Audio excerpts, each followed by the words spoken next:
Vamos a um exemplo numérico de cálculo de indutância de um toroide. Da mesma forma que nós calculamos a indutância do solenoide, aqui eu coloco algumas características bem parecidas, né? Principalmente com relação ao número de espiras e características do material ferromagnético, mas a estrutura sobre a qual será montada esse indutor, essa bobina, é na forma de toroide. Então, dada uma vista lateral, digamos que essas sejam as áreas de seção transversal de um toroide cortado ao meio, né? E sobre sobre a estrutura desse toroide, então é montada a bobina. Então vamos lá. Dado um raio menor A de 9 centímetros e meio, um raio maior B de 10 centímetros e meio, e dado uma seção quadrada, então sabemos que essa altura é 1 centímetro, qual a indutância para, considerando um núcleo de ar com permeabilidade relativa igual a 1, qual a indutância para um núcleo ferromagnético com permeabilidade 1000 vezes maior do que a do ar, do espaço livre, e a energia armazenada nesse indutor quando ele for percorrido por 10 amperes. Então, temos duas expressões para o cálculo da indutância, uma expressão que é exata e a outra expressão aproximada, né? Então, a indutância é n ao quadrado mi vezes a altura sobre 2π ln dB sobre A, é o valor exato, e o valor n ao quadrado mi a área de seção transversal sobre o comprimento médio do caminho magnético, que é a nossa expressão então do valor aproximado. Vamos utilizar as duas expressões, pelo menos para ter uma ideia do nível de aproximação dessa segunda expressão. Então, vamos lá, vamos converter todas as dimensões para metros, isso é importante, e vamos fazer os cálculos então da indutância. Primeiro para núcleo de ar. Então, para um μ relativo igual a 1, nós temos o seguinte, valor exato, indutância, que é n ao quadrado, vou repetir aqui a expressão para facilitar a substituição, ln dB sobre A. Nós temos o seguinte, número de espiras, 1000 espiras, 1000 ao quadrado.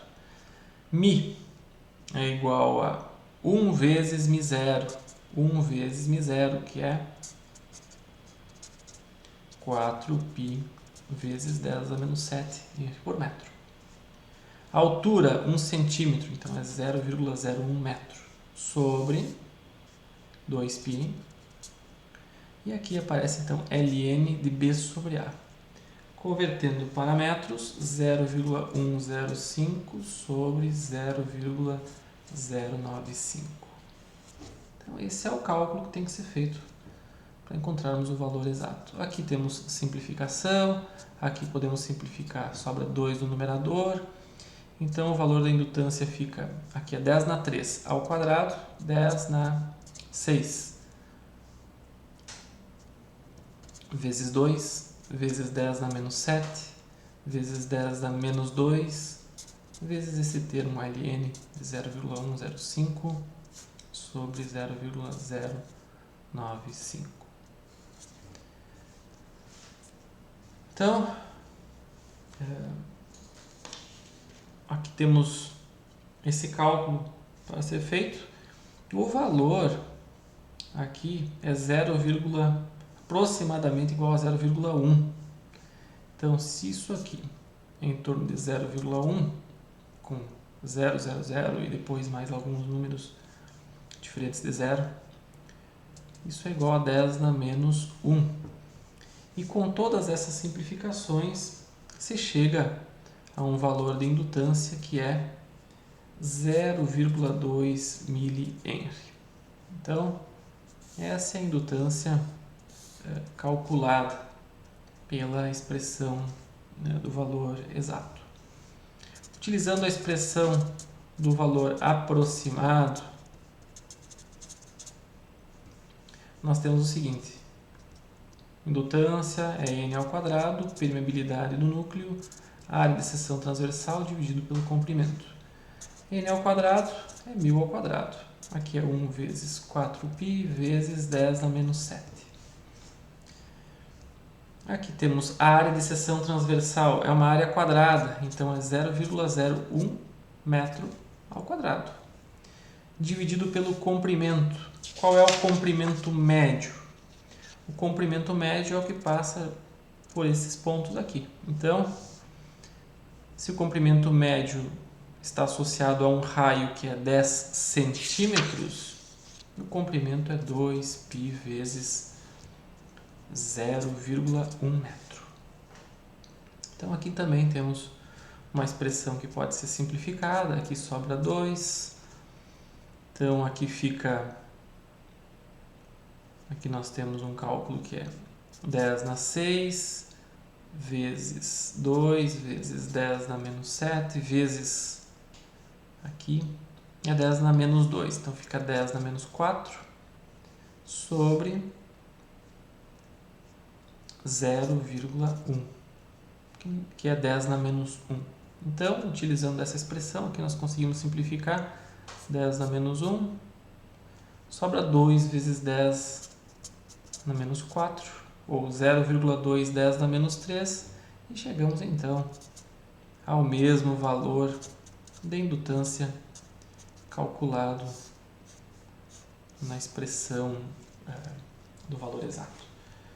Então vejam que com o núcleo de ar, utilizando qualquer uma das duas expressões, nós chegamos a um valor igual. Claro, aqui se considerarmos mais casas na vírgula, vai aparecer uma pequena diferença no valor da indutância, mas nada tão significativo.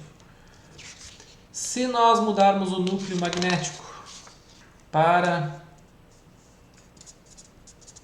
μ relativo igual a 1000, nós teremos basicamente um valor de indutância 1000 vezes maior, não precisamos nem calcular, porque o μ aqui será um valor 1000 vezes μ0. Então, nesse caso, a indutância terá valor 0,2 Henry. Então, nem precisamos nos estender nesse cálculo. A energia magnética, sim, a energia magnética precisamos calcular. Quando é percorrido, quando passam 10 amperes por um indutor que tem indutância 0,2 mA, a energia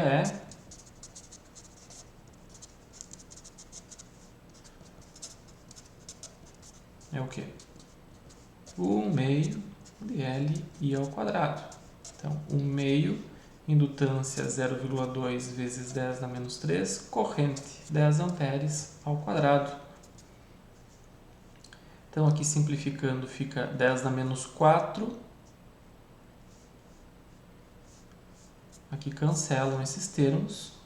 E aqui fica 10 na 2, então fica 10 na menos 2.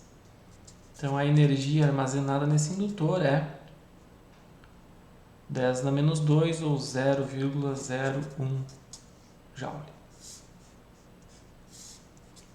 Então, esse indutor armazena uma energia de 0,01 joule, uma energia bem pequena. E a energia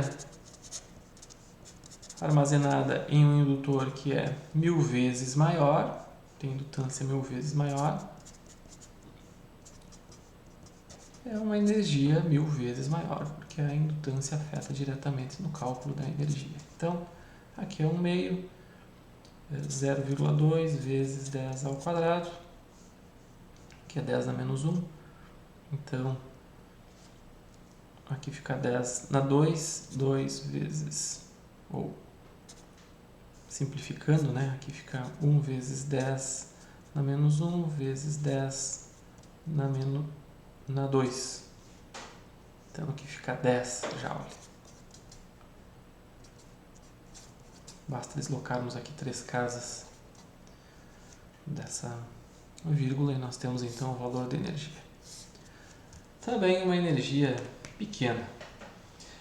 Então, com relação ao cálculo de indutâncias, vejam que a permeabilidade magnética do núcleo afeta diretamente o cálculo da indutância e da energia armazenada. E além disso, um fator importante que precisa ser mencionado: para as dimensões do núcleo magnético, o volume, o peso associado, o indutor é um elemento que não armazena muita energia. Se for para escolher entre um capacitor e um indutor para armazenar energia, em termos de volume ou de densidade de energia, melhor dizendo, densidade em joule por metro cúbico, os capacitores têm uma capacidade de armazenamento de energia maior do que os indutores.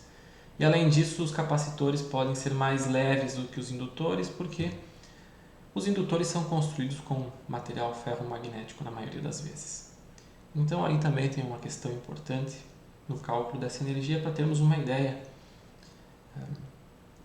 de proporções e quanto isso então pode afetar um projeto de engenharia.